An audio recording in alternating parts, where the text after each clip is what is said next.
We are back. You are chatting with John P. Today, we are going to be talking about the future of vintage watches. Here's the thing. I get a lot of questions, comments, and emails at delraywatch.com, of course, where we just put a whole bunch of very cool new stock we get at the watch show, and you can watch some of the things about the watch show, what happened on Federico's channel as well, Federico Talks Watches, and also we get questions, comments, emails on Instagram, The Real John P, and every other place imaginable. And recently, it seems like I've been getting a lot of questions about vintage watches. I did a video some time ago kind of talking about why not to buy a vintage Rolex Datejust. And while I actually own a vintage Datejust, I think there are some reasons and some people that probably should not buy one if there's certain things that you just don't like. So check out that video to hear more about that, because I know it was a bit controversial.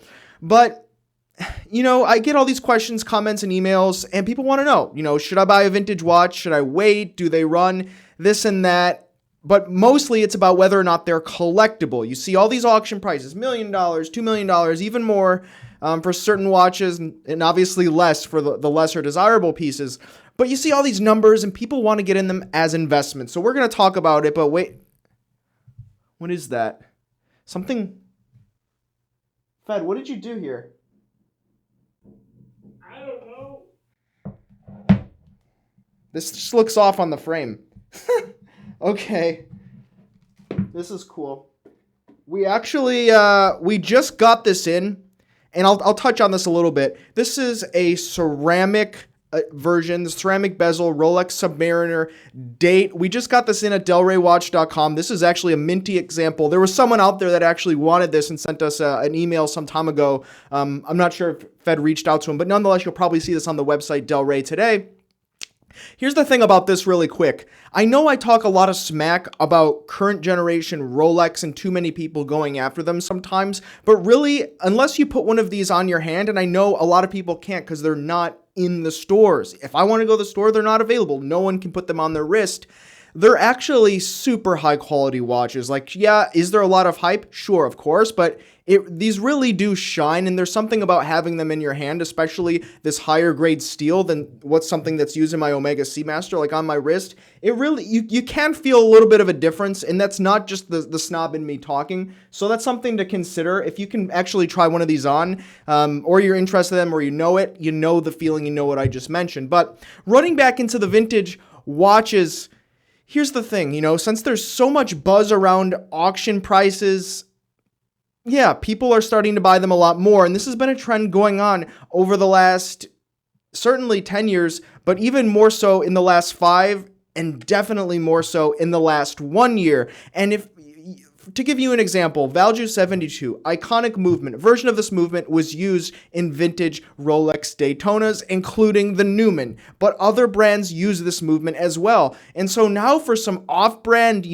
retailed by Sears Roebuck and Company watches that include a Value 72 movement, sure, they have that Rolex type movement involved, but these watches are sometimes fetching $5,000-$6,000 for a no-name brand watch that ultimately has pretty low quality case parts and dial construction, but it just has that movement, and it's a vintage watch. So when we talk about vintage chronographs and vintage dive watches, across the board, the numbers are just climbing. Go to eBay and look at vintage dive watches. Look at brands like Anacar, which do make a pretty good watch, but are really no name, especially in watches today, compared to Rolex and Omega and the other bigs in the vintage category. So when people ask, should I buy a vintage watch for investment purposes, I think you need to choose extremely carefully, because it is a rising tide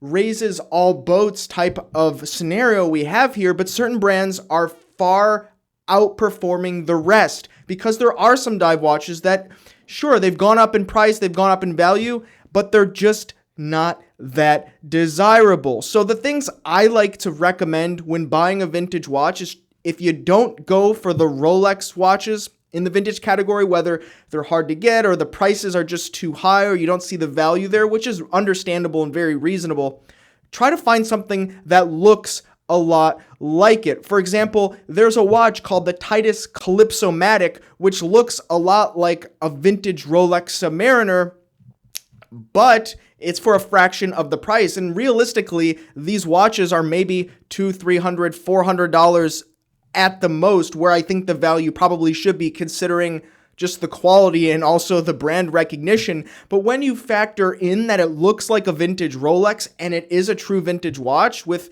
a decent movement inside of it, these are a few $1,000s, sometimes even more for the better condition, more rare variations of this watch. And I know for some, true savants and collectors, they're going to kind of giggle at this remark, but the fact is the prices are out there. Go to Chrono24, look up the Calypso-matic. It's extremely difficult to find one in great condition, and you're going to pay thousands of dollars. So things like that, that's what I like to recommend. Try to find something that looks like a Rolex. Another one is Zodiac. Zodiac made some Rolex Daytona alternatives, and, of course, those as well have gone up in price, whereas the Zodiac watches that are chronographs that do not look like an exotic dial Rolex Daytona Paul Newman, they haven't really gone up in price. And you can see the same trend going on down the list for other Rolex watches and their alternatives. The same can be said for Omega watches. There are a whole number of watches from all different brands, mostly off brands, that look like an Omega Seamaster 165.024, the Seamaster 300, which now go anywhere between $6,000 to $13,000 depending on condition, box, papers, and provenance. There's a whole handful of watches that have basically the same style configuration, but they've also gone up, not as much as the counterparts from the brand Omega. So this is my number one recommendation, is if you want to get into vintage, try to find a watch that looks a lot like a watch that has just skyrocketed in that vintage category. Oh, another one I'll mention, albeit not totally off-brand, because there was some connection with Blancpain and Waltham, but they have Waltham equivalents to the 50 Fathoms. There was some movement swapping. There was some case sharing between the two companies at a certain point in time, Waltham and Blancpain. And of course, off the Blancpain 50 Fathoms, there's other watches from other off-name brands, probably 7 or 8 of them that exist out there for a fraction of the price, but also have jumped up really from where I think they should be or where they were once upon a time, just because of that connection to the big name brands that have gone up in terms of collectability and value. So what do you guys think? Do you think that this is sound advice? Have any of you found a watch that looks a lot like a Rolex equivalent in the vintage category that you just love, but you don't see a whole lot of information about? This happens all the time, believe it or not, especially when we get requests and emails and sell requests here at DelReyWatch.com. Let me know what you think in the comments below. Please do not forget to thumbs up, like, and subscribe. I really do appreciate it. It's Friday here, so hopefully you all have a great weekend, and we'll catch you next time. Thanks for watching, guys. You have been chatting with John P. Ciao.